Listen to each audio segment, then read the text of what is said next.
বিসমিল্লাহ গোস্তের দোকান। আমাদের ঠিকানা সাচার গোস্ত বাজার, কচুয়া, চাঁদপুর। আজকাল পরশু যে কোনো দিন যে কোনো সময় আপনি আসুন।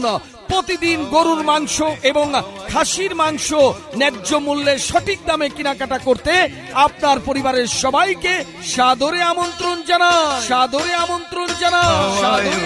হাওয়ায় ঘুরে কত রঙের ঘুড়ি, এই না জগৎ জুড়ি, নাটাই সুতা যার হাতে তারই সন্ধান করি।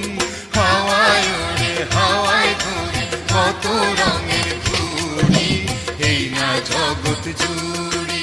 সুখবর, সুখবর। গরুর মাংস ক্রেতা ভাই বোন বন্ধুদের জন্য এক দারুণ সুখবর। খাসির মাংস ক্রেতা ভাই বোন বন্ধুদের জন্য এক দারুণ সুখবর। আর নয় দূর দূরান্ত শহরে, এখন আপনার হাতের কাছে। আপনার এলাকায় সাসার গোস্ত বাজারে আপনাদের অতি সুপরিচিত হাজী মোহাম্মদ আব্দুল মালেক ভাইয়ের বিসমিল্লাহ গোস্তের দোকানে মনে রাখবেন, এখানে প্রতিদিন গরুর মাংস পাওয়া যাচ্ছে এবং প্রতিদিন খাসির মাংস পাওয়া যাচ্ছে।